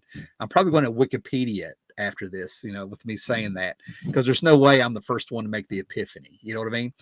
But Kurt Vonnegut has a character that's sort of like his alter ego, because Kurt Vonnegut actually doesn't like these guys who are like little sci-fi writers like Philip Jose Farmer and those guys like that. He really didn't like those authors in real life, supposedly. Okay. I said really when it's like I've heard a little bit here and there, right? But anyway, he had Kilgore Trout be one of those guys. And Kilgore Trout was this author in the books that he had something like 144 books and 117 short stories, but they were all printed like in smut books that you would have to go to, Hmm. like whatever their version of X-rated sex Yeah. shops were in the 60s and 70s to find them. Okay, right. So what happened was there's a book in 1965 that Kurt Vonnegut wrote. I can see it in my head, Miss Rosewater, something with Miss Rosewater. But anyway, it has like an excerpt or the title of a book by Kilgore Trout in that Vonnegut universe called Venus of a Half Shell, right? So Philip Hmm. Jose Farmer in the 70s tracks down Kurt Vonnegut, has to talk to him a couple times, and says he wants to write that book as Kilgore Trout. So the book comes out and it's Venus of a Half Shell by Kilgore Trout. And Philip Jose Farmer is such a versatile writer. He can write pulp like it's Edgar Rice Burroughs doing Tarzan if he can write that way. He can write Doc Savage like it's the 1930s. He's so versatile that he wrote this, and I'm halfway through the book. He wrote it in the style of Kurt Vonnegut. And not only did he write it as Kurt Vonnegut, he put all the tropes of Kurt Vonnegut in the book before people figured out what they were. Unlifing yourself, humans are robots, that cynical little kind of humor. But the main thing is that the character decides that this is where it comes into where it feels like it's as ridiculous as Hitchhiker's Guide to the Galaxy. Our main character is in Egypt with a girl, and he's talking about how people on this planet are, you can't trust any of them. This is a Kurt Vonnegut thing. And because they're looking at the Sphinx, they're in Egypt looking at the Sphinx, and they have two guidebooks. They have a guidebook and they have like the plaque, and they both give different measurements for how big the Sphinx is. Even they can't even with it right there, people can't come together to just measure the damn thing and agree on it. So as he's doing this, all of a sudden the earth gets flooded out of nowhere. A flood comes. He survives with a dog because a casket of a king that everybody, there's a whole thing about the king with its true history, but a casket with a mummy comes up and he's inside of it. He's able to stand outside of it, but the damn dog keeps eating the bones of this 3,000-year-old dead Egyptian mummy king, and he keeps getting diarrhea and shitting on it. And he's floating around the earth. The entire earth is flooded. He finds a Chinese spaceship because it is in the future. And he finally meets somebody later on to let him know that, oh, it's probably the Halfzoids. He's like, about every 10,000 years, these aliens are altruist. So they go around inspecting all the planets, and they go ahead and they just clean them up. They shoot out they make all the moisture of a world appear at once to flood it, and it cleans and cleanses the earth. It's already happened with us with Noah's Ark. So he was wondering, why in the world, what is the meaning of life if it's just nothing but suffering and death? So that's his mission, to go out and find this stuff. And he's having these little adventures on each little planet. And the way things are getting explained with each race of aliens, I'm like, this is the fucking Hitchhiker's Guide to the Galaxy prequel.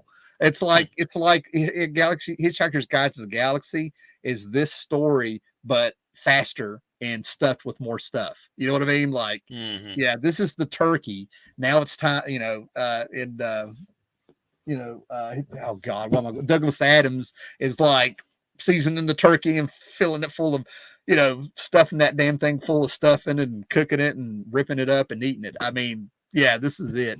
I'm loving the book. It took a little while to get going, but by the time I got to chapter 3, I'm like, I read 80 pages in one set, so yeah. I didn't know it was going to go on and on like that. It's a good book. You know? Oh, but anyway, people started approaching Kurt Vonnegut, and he was losing his shit. So they had to come out with another printing of the book with Philip Jose Farmer as the author. Kurt Vonnegut, and the way I'm reading between the lines, was pissed off that Philip Jose Farmer, who is Kilgore Trout in his eyes, one of those little sci-fi garbage trash writers, is able to write just as well as him, and people are loving the book a little bit more than his stuff, is what it felt like. Yeah. So Kurt Vonnegut lost his shit for a minute. Yeah. Which cracks me up. I'm a Vonnegut fan, but yeah. I just think it's funny that my two authors ended up crossing over like that. If you could have worked Mark Twain in it, it'd have been even better.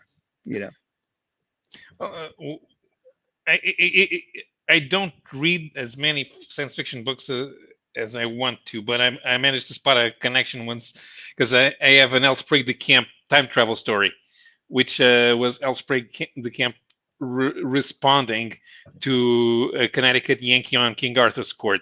Oh, that's cool. That's got to be cool. The problem is that the camp does not understand that Connecticut Yankee is not supposed to be a realistic story. It's a fairy tale. Mm-hmm. So when you try to do something realistic, setting the Roman Empire as a sort of comeback to Mark Twain, this is what would have really happened. Yeah, you guys aren't even talking to each other. What would have happened if a Connecticut Yankee really traveled back to the time of King Arthur's court? He would have fucking died of the bubonic plague in like 30 minutes. Yeah. Mm-hmm. And then everybody else would have died of smallpox that he brought back. Yeah. There would be no England. Yeah. Everybody dies. So that's what would happen. So. Yeah. Yeah, in that book, some American professor who's visiting Rome falls through a crack in time, and all of a sudden he's in the 6th century in Rome. And luckily for him, he does speak Latin, because he's a history professor. But the way that at least gets the plot moving. Otherwise, he would show up and speak English, and they would kill him for being a barbarian. But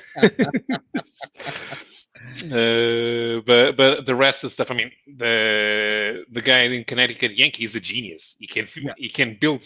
I need this to happen. Let's build it. Okay, how? Doesn't matter. It's a fairy tale. But there, in Lest Darkness Fall, the camp has the guy going, okay, so let me see if I can figure out how to invent this. I have no idea what I'm doing. Yeah, then he tries to get into palace life in the Ostrogothic Roman court, because the Ostrogoths had already taken over, already sacked Rome, and they had set up a king, and he's not very good at double dealing and backstabbing.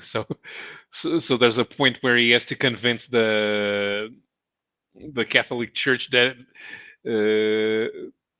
is not there to bring about the demise of the Roman Empire. That's awesome.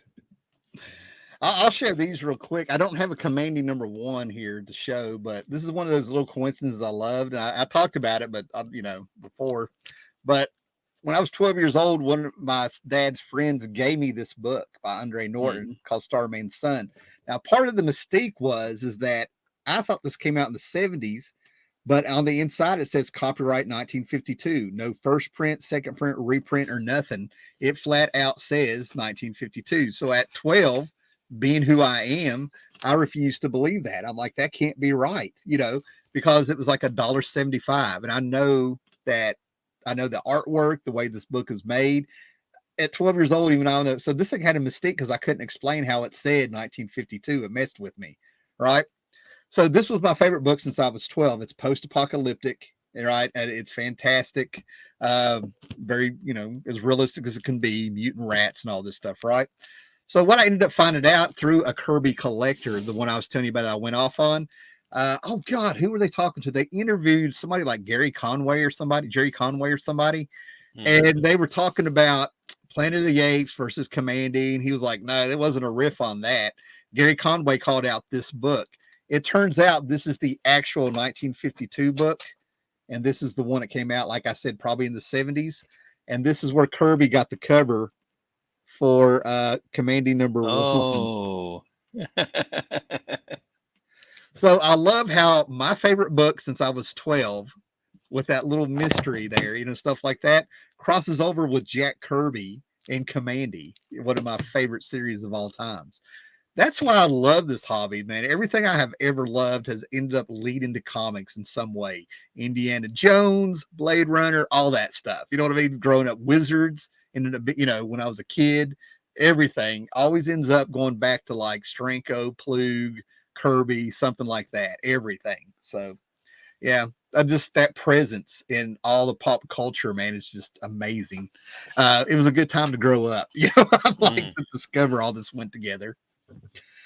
All right, man. Well, that's all I got. And we're going almost at 2 hours. And you said you needed to go because it's 1 o'clock where you're at now in the morning, Yep. 1 o'clock in the AM. So thanks for everybody that snuck in there, from the one person who stuck through the whole thing to the assorted, I don't know, we'll say 20 people who checked in and out. Like, that's pretty good for a Sunday evening on this channel. So, and man, they must have thought, oh man, these guys are boring. They're talking about Eastern mysticism in Sandman. I don't care about that. It's all right. It's all right. Well, my title was misleading. I didn't know where we were going. But and as always, I keep saying it and I keep promising it, but I will do it with this stack. I'll make a actual proper video to quickly go through the new books I have for the people that are interested and maybe talk a little bit about them.